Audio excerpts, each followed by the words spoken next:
Good afternoon, everybody. I hope you are all having a lovely Thursday so far.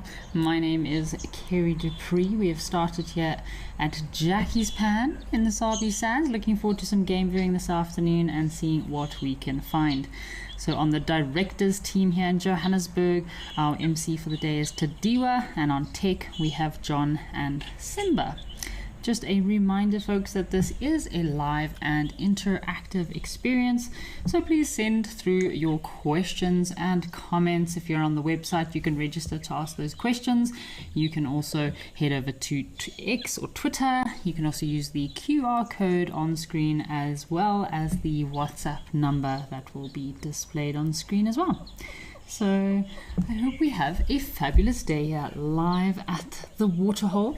We're experiencing some rather unusual weather here in South Africa at the moment. We had some terrible winds that blew in last night, very cold and windy weather. Definitely that kind of weather you stay away from all trees, branches, because I'm sure there was a lot of trees being blown over yesterday afternoon and into the evening. I thought I was going to actually be blown away as well. So today we have very cold weather of about 4 degrees to 11 degrees, and I believe some parts of South Africa are even experiencing some rainfall. Tadiwa was telling me just before the show that they also have some rain up by the office. So please, everyone in South Africa, I hope you are all keeping warm, bundled up. I have my hot water bottle and my socks and my fluffy jacket on. I think I've had about 5 cups of coffee today. So I wonder what the rest of our viewers are up to. I hope you are all having lovely weather from the different locations you are watching us from today. I hope you have a nice snack with you for this session of Live at the Woodhole.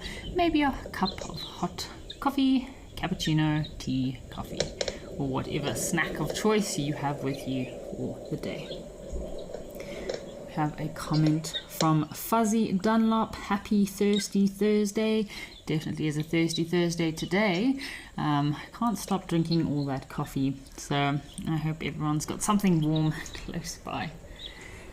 Erica, thanks for your comment. Erica says, hi Kerry, hello from a chilly Cape Town. Oh, thanks for letting us know about your weather in Cape Town, Erica. I was curious about how cold it must be in Cape Town, because those winds were ghastly yesterday in Gauteng. They kind of around 4-5 p.m. started becoming very, very windy, and it was rather windy and cold. I was out playing hockey last night and I thought I was going to get blown away. So please keep nice and warm over in Cape Town, Erica. So just having a look to see what is out there at Jackie's Pan today. I've seen a little bit of movement, maybe some birds flying around, and I feel like I can hear some helmeted guinea fowl. Maybe if we're lucky, they'll come down for a drink. There's also something flying around. I don't know if it's a little wagtail. You could possibly expect to get some pied or Cape, most likely pied wagtails at a little pan like this. I think I have heard before some 3-banded plovers. We do have maybe it looks like they could be village weaver nests up in the tree on the right hand side. There's a few hippo that live in this pan. Sometimes some leopards come down for a drink. Elephant activity, I think I've seen elephants here before. Oh, listen for our 3-banded plover calling.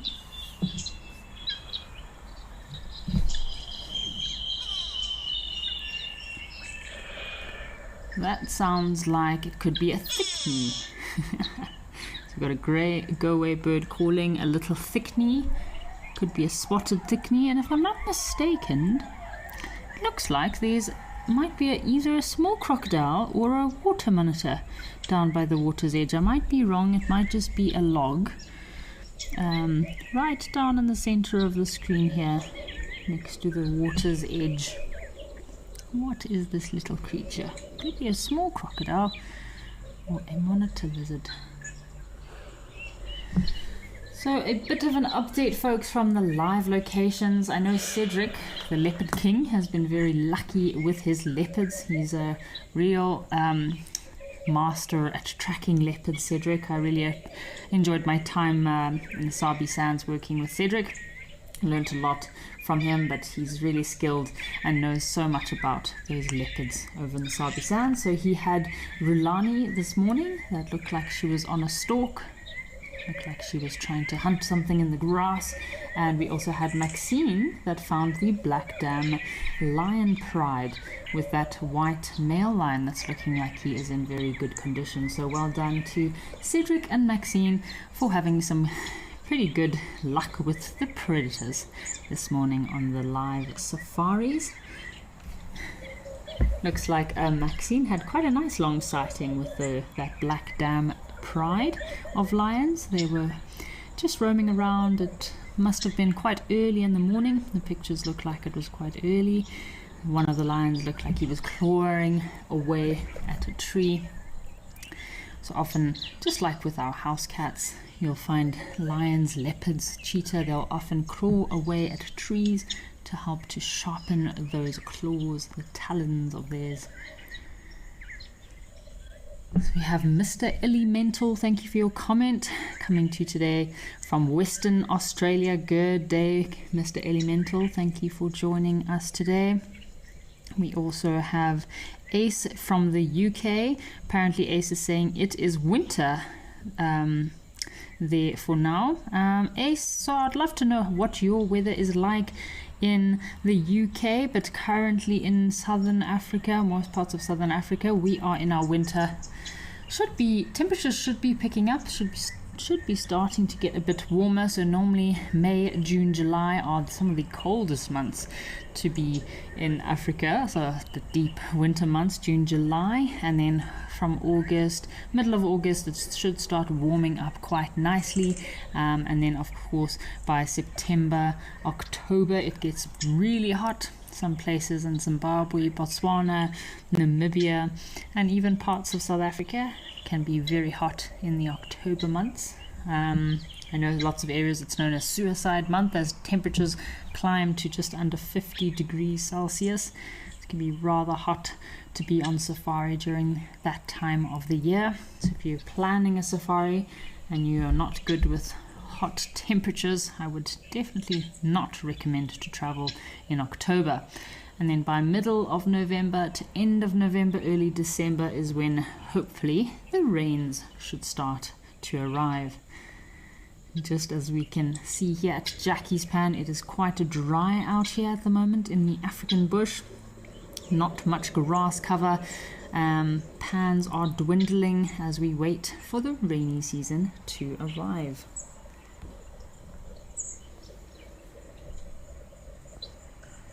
So Eric has asked a question.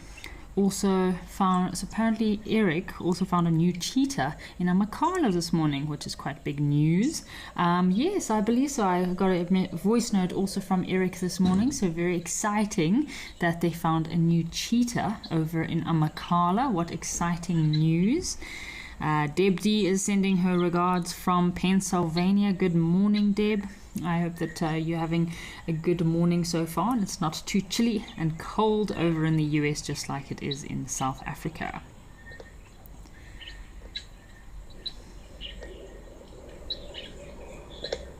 So Tinas has sent through a comment. Hello Tinas, thank you for sending your comment and your very interesting recipe. So Tinas apparently cooked 2 soups today, chicken rice and a spicy lentil soup. Oh Tinas, your soups sound amazing.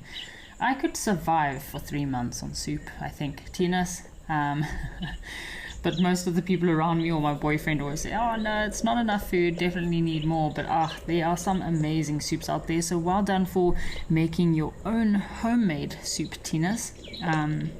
Yeah, definitely a lot of time and effort goes into making some soup. But I hope you enjoy those soups, Tinas. They sound amazing. Now the comment from Miani says, hi, how are you? Hello Miani, how are you doing? I hope you are having a lovely day so far. Alrighty folks, we've managed to get some luck with one of our cameras, so let's head across to one of our cameras and see what else is happening out there today.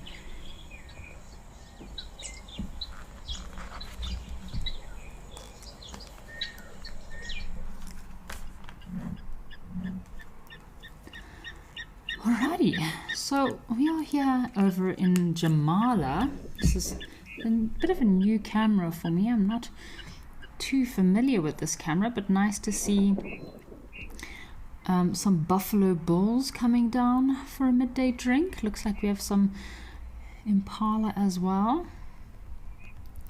This waterhole is not looking too fresh.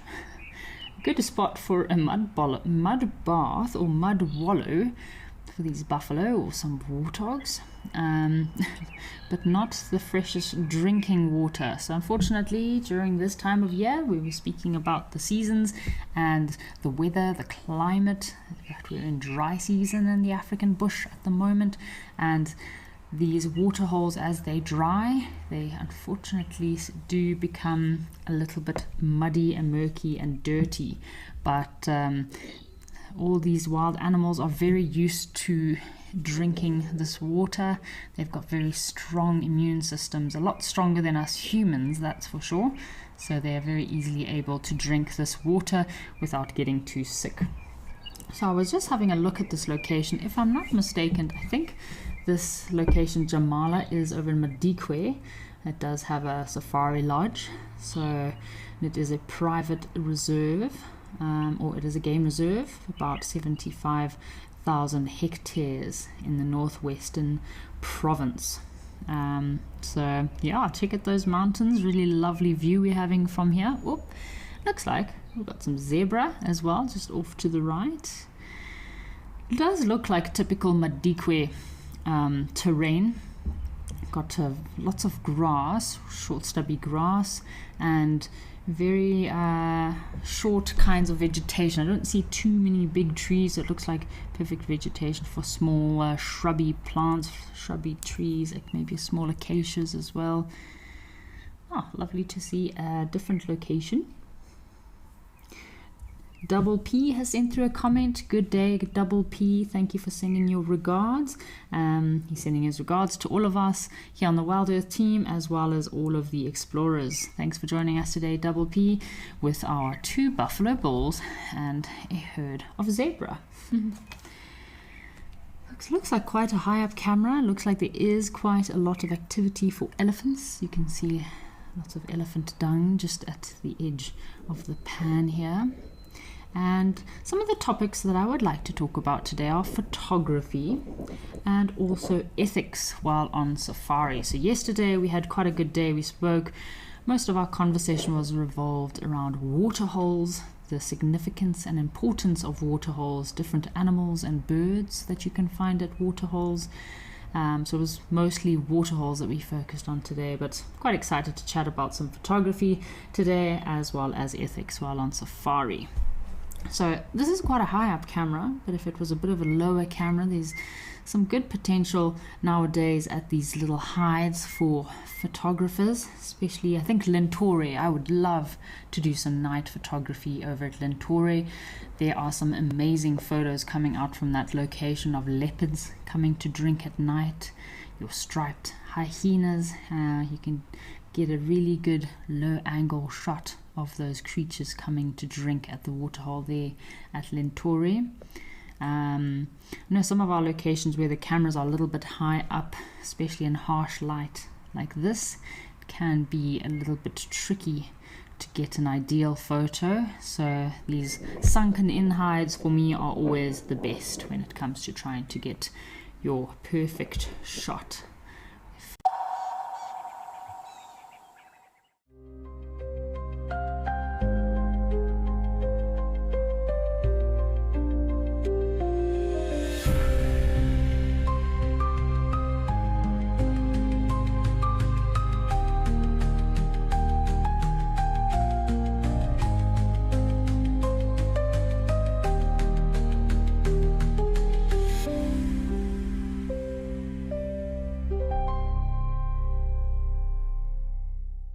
At Wild Earth, we believe every story has the power to create change. That's why we've launched the Wild Earth Impact Foundation, a non-profit dedicated to conservation and social impact. By showcasing conservation stories, we can change lives, protect nature, and empower communities. We have partnered with Empowers Africa to accept tax-deductible donations from US donors. Your donation will help fund critical programs that support our mission. Join us and be part of the change. Would you like to know what an elephant's favorite food is? You could ask me questions like that in real time. Our safaris are live and interactive from the heart of Africa. Over here. Watch Safari Live and connect with nature.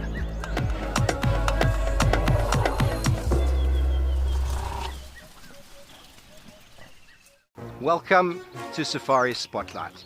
We'll be And you pretend like you're a serviceman, eh? Got no idea what's going on this reserve. Expecting the unexpected. Are we stuck down there? What am I trying to do? So we have another giant of Mabula. That was incredible. This is unbelievable. It's going to be a spectacular afternoon. Out here, every wild moment counts, and as a Wild Earth explorer, you won't miss a thing. Incredible. Watch the Wild Earth channel ad-free 24/7 and rewind if you want to catch something again. Enjoy behind-the-scenes videos, fireside chats, and early access to travel offers. The best way to stay connected and be part of the Wild Earth family.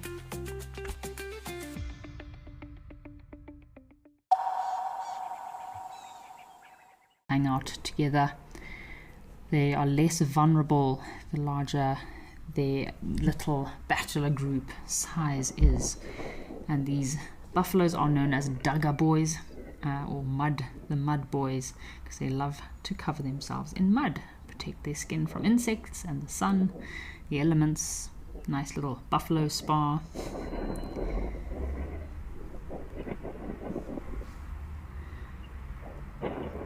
So we're talking about photography and the right angle to get.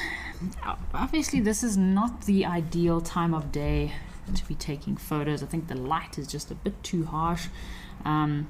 As I was looking at the photos of Cedric's leopard Rolani this morning, as well as Maxine's lion sightings, that's perfect lighting in the morning.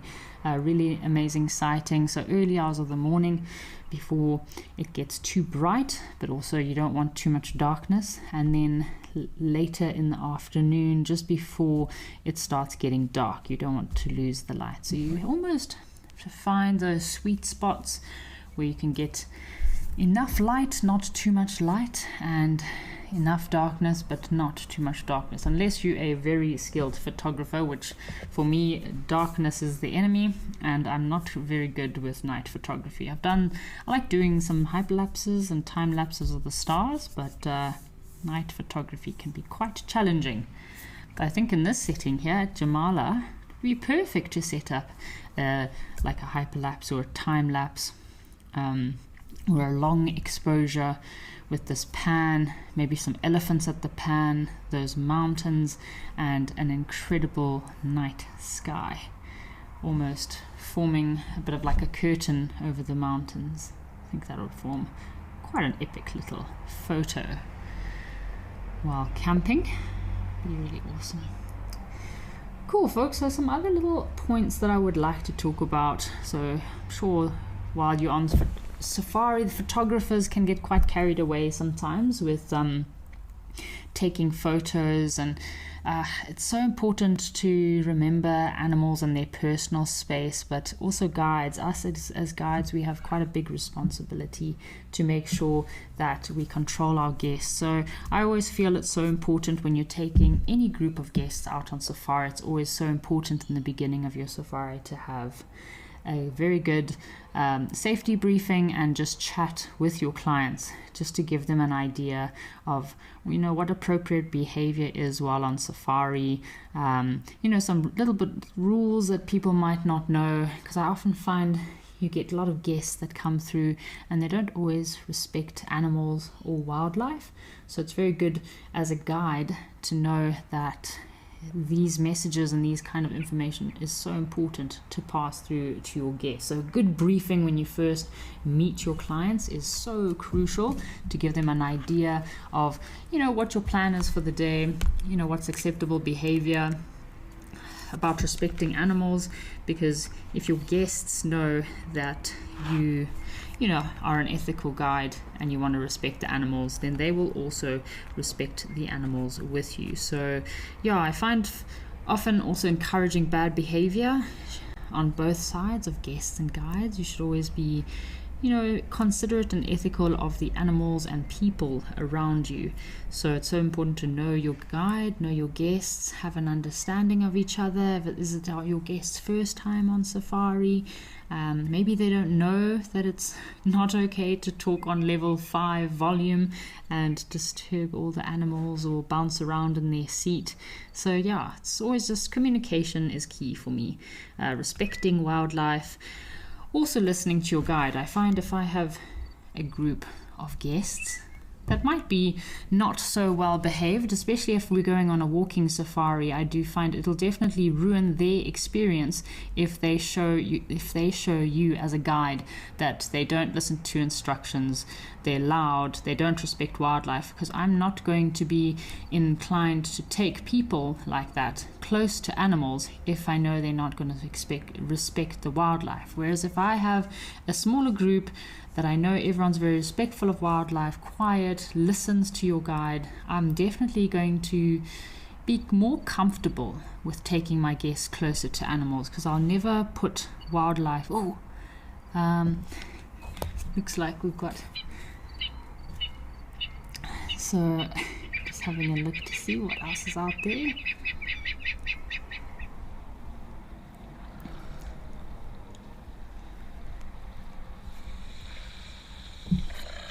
Sorry folks, we just linked across over to old Donio.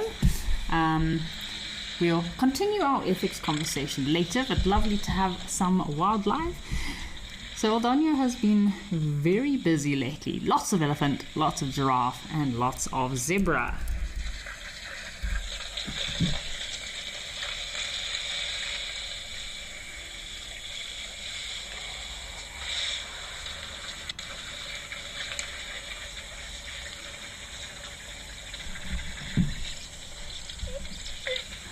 So yesterday we had 5 different species at the waterhole here, and looks like we've also got our oryx today. So the only species, and eland.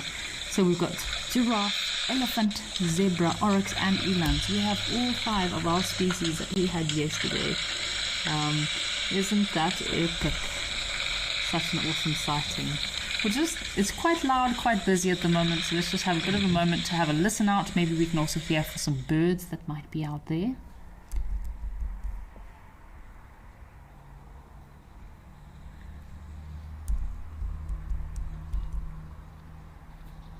Sorry, I didn't.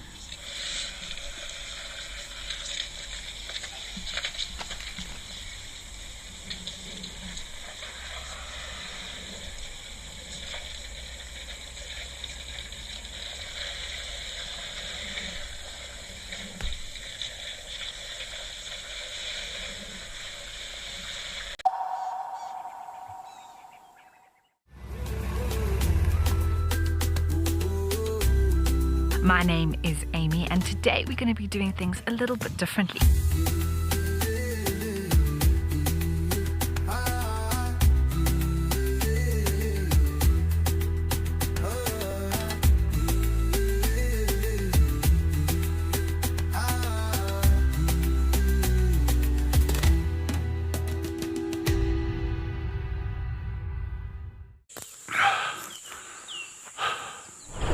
What does it take to handle the wild? Balance. Determination. Focus. Yaku!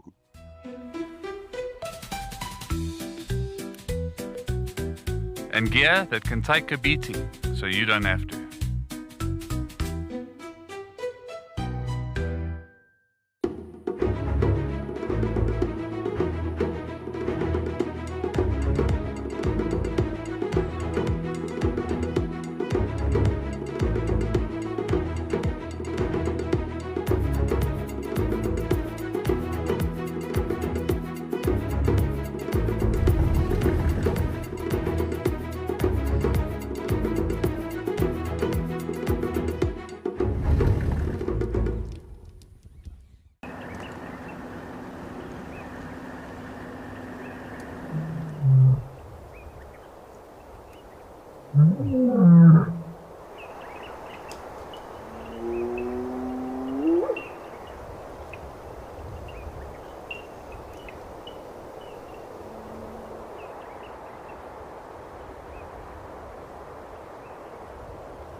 Pearly whites.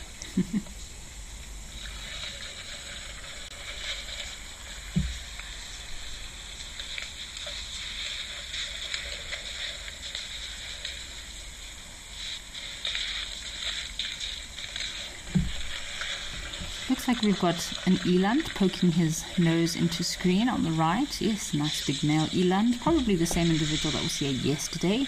And looks like there's a few female giraffe as well as a couple of males lurking around, all waiting for their shot at a drink from the waterhole if the elephants will give them some space.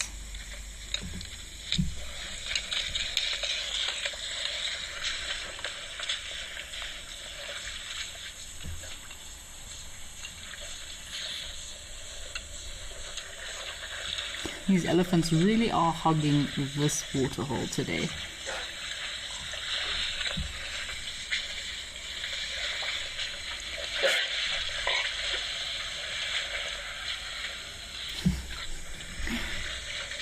So we have some questions coming through. So let's have a look here. So Johanna has asked, what is the best camera to start out with when you are getting into photography? So Johanna, of course, the kind of camera you buy would all depend on what are you interested in. Like, for example, for myself, yes, I do love taking pictures of animals and wildlife, so a long lens zoom is always great, but I also really enjoy landscapes and macro photography. So it all depends on what your interests are: wildlife, landscape, people, general travel. Again, nowadays it's incredible what you can do with the iPhone. I know 20 years ago you would never think of only taking your iPhone on safari, but nowadays our mobile phones can take really incredible shots. But if you're looking for those really good quality close-up images, unfortunately that's just something that your phones cannot provide. So oh, the zebra are really going at it. So it could be two stallions. They can really cause nasty injuries, these zebra, to each other while fighting.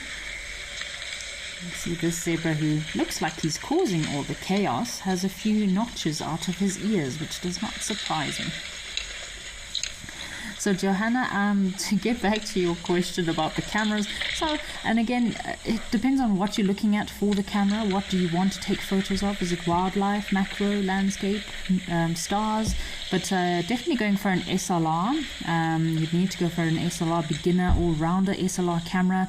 I was using, I know the mirrorless are out at the moment. I had a Sony RX10 Mark V, which I really enjoyed because it was great for video.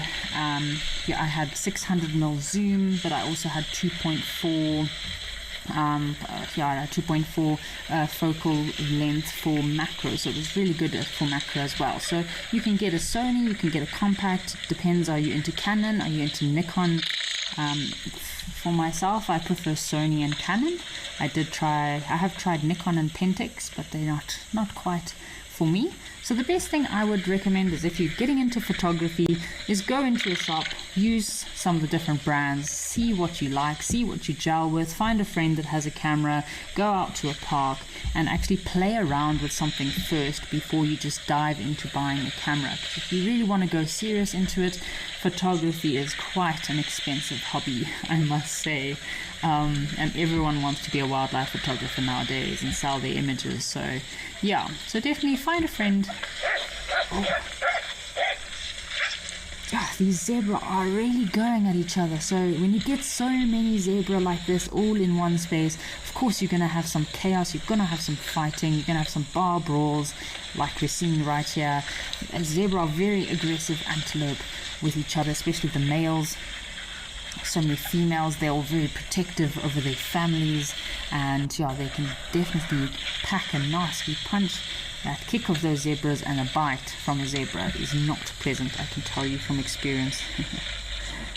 Alright, so moving on, I hope that answers your photography question about cameras. We can also chat later in the show today also about cameras, and I can give you some information of just some experience that I have. So the cat father has sent through a comment, they are here to attend the Lion King ceremony. Yes, the cat father, I do feel like these animals are all on their way to attend the Lion King ceremony. They've definitely congregated and gathered in the large numbers, so it does seem that way. Sandy Franklin 69 says eland are your favorite. I love the color. Yes, I do love that tawny color of the eland. Yeah, they do have very unique coloring. Almost looks like the same kind of tawny color of grass or lions. I love the black elbow patches that the elands have. Very majestic long horns. Very good at jumping as well, eland. They've been known to very easily clear 2-meter fences. Eland and kudu don't always stay in private reserves where they're supposed to be. So very agile and strong antelope. No, it's very much worshipped in lots of African cultures. In lots of cave paintings and cave work, you often find pictures of people hunting oryx, or an oryx have been killed or sacrificed, and it's because it's such a large antelope and can feed many people. So a big male oryx is weighing about 700 to 800 kilograms, and a female is about 600 to 700 kilograms. So it can feed many people for many days, a big oryx. Very majestic, worshipped antelope.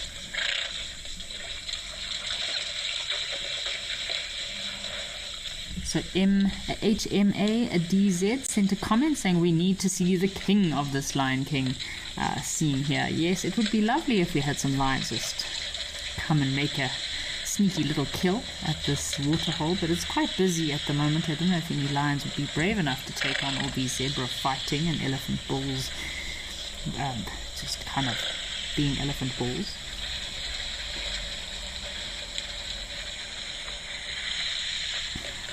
So Lucy is asking why these zebra are always wagging their tails or waving their tails. So Lucy, it must mean that there is a lot of insects. So zebra use their tail just like most antelope. If you can see the eland as well, they'll use their tail almost like a fly swatter to swish away all the little bugs and insects. It could be lots of flies in the dry season. There's lots of nasty little critters that come out.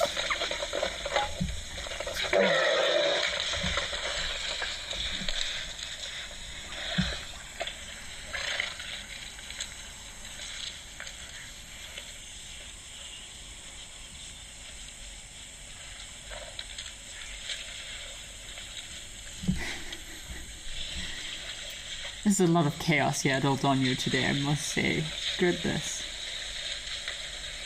I think the elephants just got a bit agitated and a bit pushy at waterholes. So they like to take over these waterholes. But yesterday, live at the waterhole, we had the elephant bulls. It must have been about 10 of them that were at Old Donyo the whole afternoon. It's a shame. I do feel sorry for these other smaller mammals trying to come in for a drink when these elephants are being very boisterous and hogging the pan. So EJ is asking, they say elephants show emotion. Here we are seeing mean and selfish, more like humans than we would think. So yes, EJ, elephants can be quite mean and selfish when it comes to hogging waterholes and feeding on vegetation as well. Another animal I think is quite similar to some bad human character traits is chimpanzees. Chimpanzees can also be very violent and aggressive. But yeah, not my favorite primate, chimpanzees. I much prefer gorillas. Gorillas are more fluffy and soft and cuddly, although I wouldn't want to be cuddled by a gorilla. Probably end up squeezing the life out of you. But gorillas are a lot more placid and calm in their character, as opposed to like your chimpanzees. Elephants also can be a little bit of a bully at times.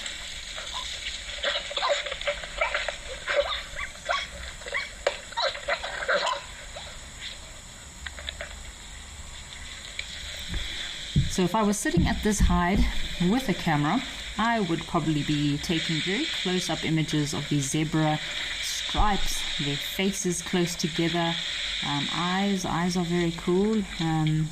Yeah, again, if you have a long lens, then it'll be quite difficult to get like a full-blown shot of all of these animals, so you want to go for all those nice close-up photos, close-up shots. We had a nice shot yesterday over at Mino, one of our new locations, Mino Aquina, one of our new locations in Botswana. Very cool shot of 3 zebra faces all drinking at the same time, almost in a line. So yeah, this zebra with its face side on also make quite a cool close-up photo.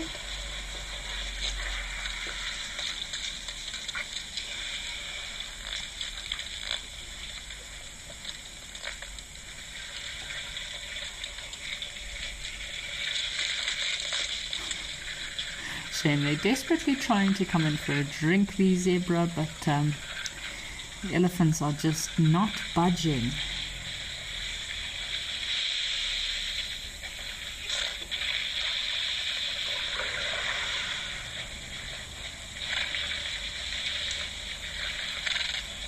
So if you see some of these elephants, take a look at, I see one of the individuals has a bit of a tattered ear. Very unusual little tear in the bottom of his ear. And I'm wondering what our long elephant tusker bull is still doing here. It's been here since yesterday. If any of our viewers know the name of this elephant, so he's the 3rd elephant from the left, and he's got very long, slender tusks. I don't know if he is named, and if he isn't, I feel like we should probably give him a name, because he's quite a handsome specimen. So please use the QR code on screen now to send through your comments if you do know if this elephant does have a name, and if not, I think we should give him a name. Could be Long Tom. I think that'll be my suggestion, as I'm going to suggest he's got these long white pearly ivory tusks, so I'm going to suggest his name could be a Long Tom, if he doesn't already have a name. So Lucy says the zebra are behaving madly. Madly or badly, Lucy? I don't know which one. I think a bit of both. Yeah, just like elephants, zebra don't have very good table manners. If these elephants weren't here, the zebra would still be taking over this waterhole. Zebra are also known to chase other antelope species as well. So just like the elephants, the zebra can also be quite big bullies in the animal kingdom.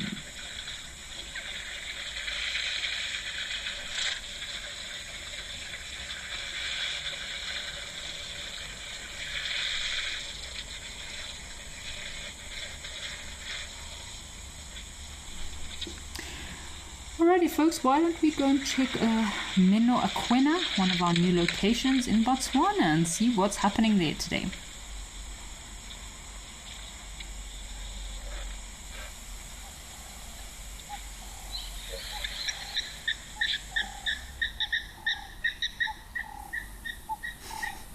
Alrighty, so this is the location Mino Aquina that I was speaking about earlier.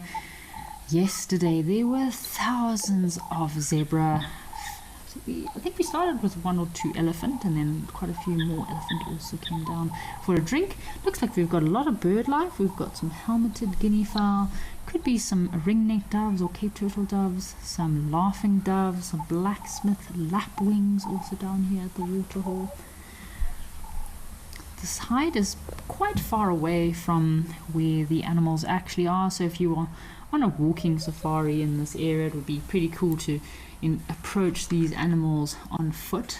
But again, when you are on safari, it's also so important that not just your guide knows kind of the ethics behind being on an ethical safari, but also as a guest. If you are a guest on a safari and you feel like your guide is approaching an animal too closely because of pressure from the group to get photos, it's okay also to mention and speak up and say something, because I know at the moment there's been a lot of ethics being questioned in guiding, and unfortunately some guides that don't have much of a strong will might be very easily influenced into approaching animals in a way too close proximity, or maybe even breaching their ethics in trying to impress their guests. So you as a guest also have a right to choose who you go on safari with, choose ethical operations, and also while you're on safari you can also say no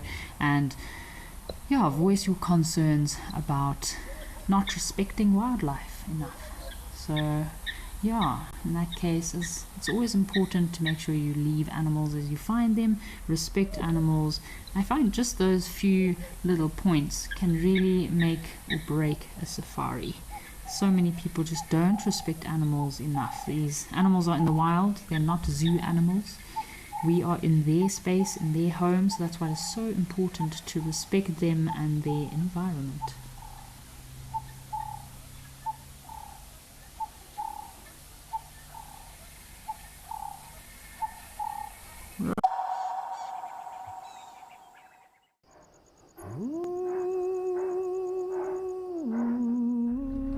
Now this leopard that we're looking at is known by the name of Hlalamba.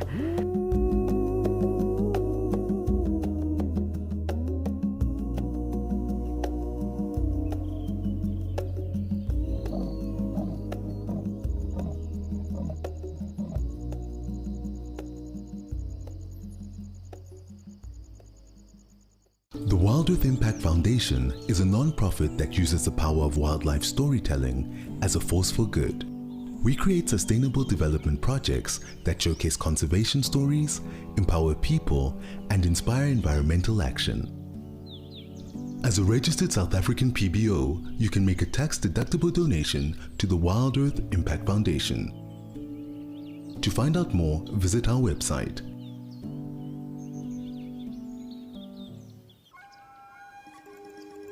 Do you want to know why impala are the most common antelope we find here in the Kruger National Park? You can ask me questions like this in real time. Our safaris are live and interactive here in the heart of Africa. Join me on Safari Live. Connect with nature.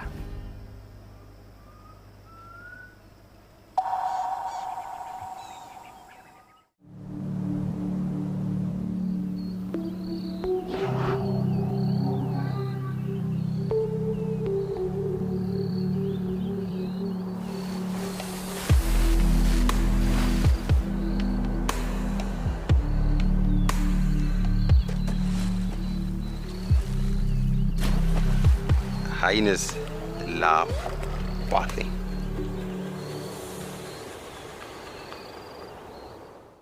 Every month, something wild lands in your inbox.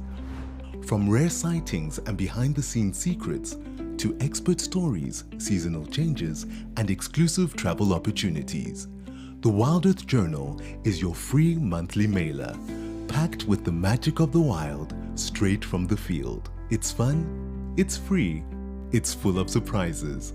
Sign up now on the Wild Earth website.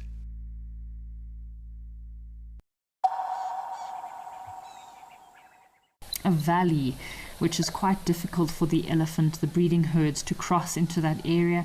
I also suspect that there's not much water available in that valley area. So again, elephant bulls can travel very far distances without having water. Just like this bull that has just left us is probably going to not find water for quite a long period, whereas the cows need to have water quite often in order for those little calves to survive. So that's why we only see elephant bulls over in Oldonyo.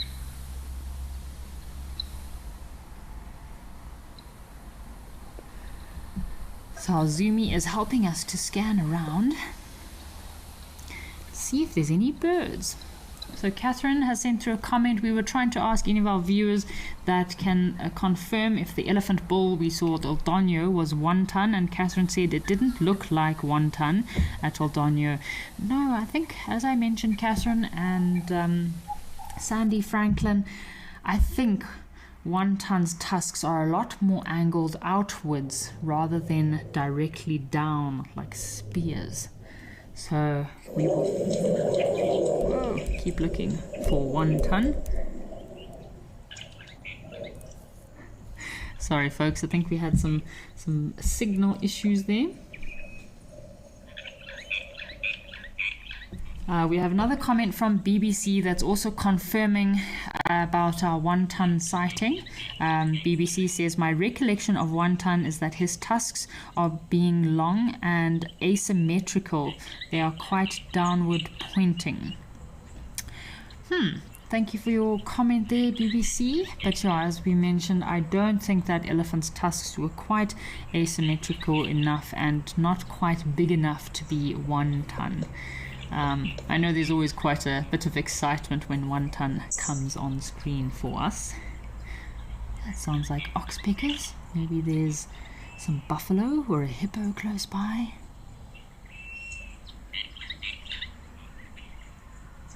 Just thought I heard the sound of some oxpeckers.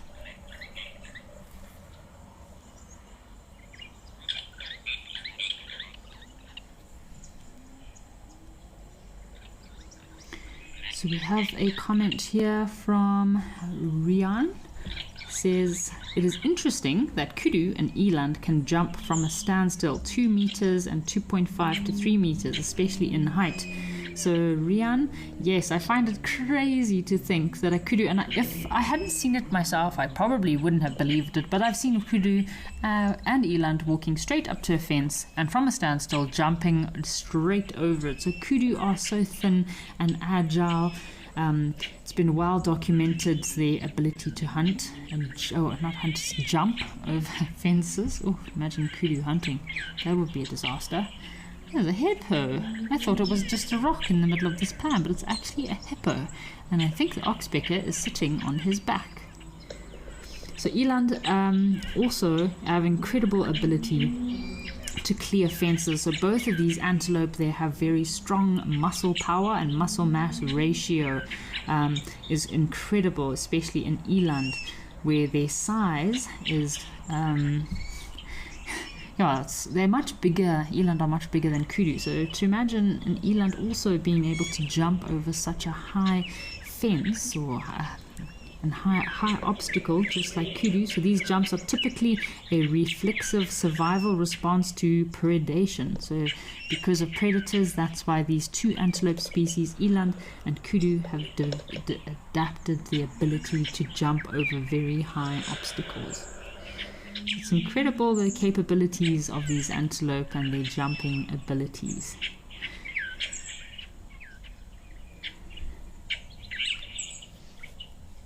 Alrighty, we've got our signal back on our camera, so let's head back to Meno Aquenia over in Botswana.